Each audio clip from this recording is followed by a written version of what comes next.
maging bahagi ng Philippine Identification System o PhilSys. Ang PhilSys 101 ay magbibigay ng impormasyon at mga updates tungkol sa Philippine ID program ng Philippine Statistics Authority. Be PhilSys informed. Be PhilSys updated. Ang Philippine Identification System o PhilSys ay naglalayong mabigyan ng pangunahing patunay ng pagkakakilanlan ang bawat Pilipino. Kilala rin bilang Republic Act 11055 na nilagdaan ni Pangulong Rodrigo Roa Duterte bilang batas noong Agosto 2018. Ang PhilSys ay naglalayong mas mapabilis ang mga transaksyon sa pampubliko at pribadong sektor sa pamamagitan ng pagtatag ng pangunahing patunay ng pagkakakilanlan ang bawat Pilipino. Dahil sa PhilSys, magkakaroon ng mas maayos at mabisang paraan ng paghahatid ng serbisyo sa mga mamamayan. Kilalanin ang tatlong components ng PhilSys. Una, ang PhilSys number o PSN. Ang PSN ay isang mahalagang feature ng PhilSys na nagsisilbing natatangi at permanenteng identification number ng mga nakarehistro sa PhilSys. Paalala na ang PSN ay isang sensitibong impormasyon na hindi dapat ibahagi kanino man maliban sa PSA o kung ito ay pinahihintulutan ng batas. Kaya mayroong PhilSys Card Number o PCN, ang pampublikong bersyon ng PSN na siya lamang dapat na gamitin sa ating pakikipagtransaksyon, pisikal man o online. Ang PCN na makikita sa inyong PhilID ay isang added security feature ng PhilSys para maprotektahan ang inyong PSN. Pangalawa, ang PhilID naman ay ang non-transferable card na maglalaman ng biometric at demographic information tulad ng buong pangalan, araw ng kapanganakan, tirahan, larawan, at PhilSys Card Number o PCN. Muli, panatilihing pribado ang inyong PSN at gamitin ang PCN sa inyong PhilID sa mga pampubliko at pribadong transaksyon. Magagamit ang PhilID sa iba't ibang transaksyon tulad ng over-the-counter transactions kagaya ng pag-a-apply ng bank account, pagkuha ng remittance, at iba pa. Pangatlo, ang PhilSys Registry ay ang maglalaman ng PSN at registered records na na-encode sa system. Mayroong tatlong hakbang ang PhilSys registration. Step 1. Kokolektahin ang demographic at ilang batayang impormasyon at magseset ng appointment. May dalawang pamamaraan ng pagpaparehistro sa Step 1 registration. Una ay ang house-to-house Step 1 registration para sa mga lugar na may mataas na bilang ng low-income households na nagsimula noong October 2020 at ang pangalawa ay ang online Step 1 registration na bukas para sa publiko. Para sa house-to-house Step 1 registration, nagpadala ang PSA ng data collector sa mga tirahang kabilang sa mga lugar na may mataas na bilang ng low-income households. Para naman sa karamihan sa atin, ang registration ay maaaring gawing online gamit ang ating computer o smartphone. Para sa pagbubukas ng online Step 1 registration, antabayanan ang updates sa official Facebook page ng PhilSys at sa PSA website. Para sa house-to-house registration sa mga lugar na mataas ang bilang ng low-income households, una, may darating na PSA enumerator sa inyong tahanan upang kolektahin ang inyong demographic at ilang batayang impormasyon tulad ng inyong pangalan, kasarian, araw at lugar ng kapanganakan, blood type, address, kung kayo ba ay Filipino o resident alien, at iba pang impormasyon na optional ninyong ibibigay tulad ng marital status, cellphone number, at email address. Sunod ay itatanong ng PSA enumerator kung ano ang iyong available supporting documents. Isa lamang sa mga documentary requirements na ito ang dadalhin sa pangalawang hakbang ng PhilSys registration. Philippine Statistics Authority issued Certificate of Live Birth at isang government-issued identification document na naglalaman ng buong pangalan, front-facing photograph, at pirma o thumb mark. Philippine passport na inisyu ng Department of Foreign Affairs. Unified Multipurpose Identification Card na inisyu ng Government Service Insurance System o Social Security System.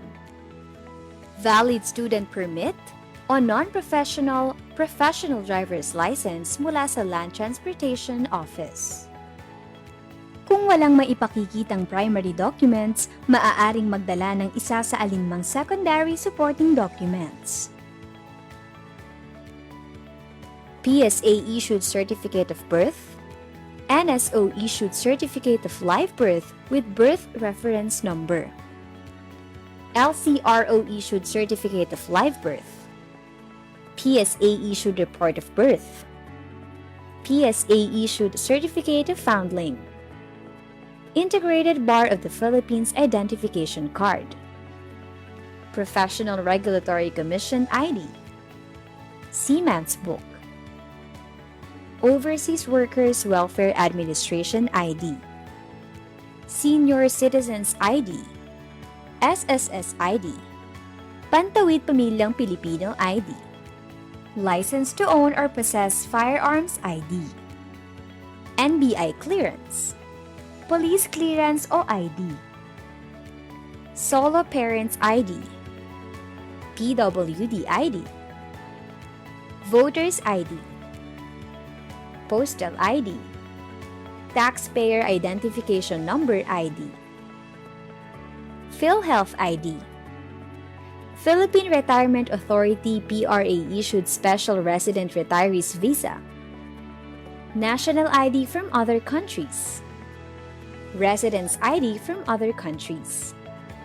Tatanggapin din ng PSA ang mga sumusunod na IDs kung ito ay naglalaman ng front-facing photograph, signature o thumb mark, full name, permanent address, at date of birth. Employee ID, School ID, Barangay Clearance o Certificate, Barangay ID, City o Municipal ID. At ikaw ay kukunan ng litrato kasama ang supporting documents na iyong ipakikita. Pagkatapos ay ipaalam sa PSA enumerator ang inyong libreng araw at oras para sa pangalawang hakbang ng PhilSys registration. Pagkatapos kumpirmahin ang schedule, mayroong appointment slip na ibibigay ang PSA enumerator. Ingatan at dalhin ang appointment slip kasama ng inyong supporting documents sa araw ng inyong appointment para sa Step 2 registration. Step 2. Iva-validate ang demographic information at kukunin ang biometrics. Sa araw ng inyong appointment, pumunta sa designated registration center sa inyong lugar, dala ang inyong dokumento at appointment slip. Dito kukumpirmahin kung tama ang pre-encoded information mula sa Step 1 PhilSys registration. Kung kumpirmadong tama ang nakuhang impormasyon, kukunin na ng RegKit operator ang inyong biometric information tulad ng inyong iris scan, fingerprints, at litrato. Panghuli ay kunin at itago ang kopya ng transaction slip. Paalala lamang na ingatan ang transaction slip dahil ito ay gagamitin upang makuha ang inyong PhilID sa Step 3 registration. Step 3. I-issuehan ng PhilSys number o PSN at ng PhilID. Ihanda ang transaction slip mula sa Step 2 registration na gagamitin upang makuha ang inyong PhilID. At sa pamamagitan ng PhilPost, ay ihahatid ang inyong PhilID sa inyong tirahan. Ito ang tatlong hakbang ng pagre-rehistro sa PhilSys. Antabayanan lamang ang mga anunsyo tungkol sa PhilSys registration. Para sa kaligtasan ng target registrants at registration staff, nagsimula ang PhilSys registration noong October 12, 2020 sa mga lugar na may mababang ulat o kaso ng COVID-19. Kasama sa low-risk areas na ito ang 664 cities and municipalities in 32 provinces. Nakipag-ugnayan ang Philippine Statistics Authority o PSA sa Department of Social Welfare and Development o DSWD, Department of the Interior and Local Government o DILG, at local government units para sa maayos at ligtas na PhilSys registration. Para sa mas maayos at ligtas na PhilSys registration, mahigpit na ipinatutupad ang health at safety standards. Makatitiyak ang publiko na ginagawa ng PSA ang lahat upang makapaghatid ng maayos at ligtas na PhilSys at maparehistro ang karamihan ng Pilipino sa pagtatapos ng taong 2022. Be PhilSys informed. Be PhilSys updated. Para sa karagdagang mga kaalaman at update tungkol sa PhilSys, i-like ang PhilSys Facebook page o magtungo sa PhilSys website na www.psa.gov.ph/PhilSys. Para sa feedback at mga katanungan, maaaring tumawag sa hotline na 1388 o mag-email sa info@philsys.gov.ph. Makilahok sa pag-unlad at magpakilala. ID natin to. Tara na at makiisa. Ito ang PhilSys, ang ID ng bawat Pilipino.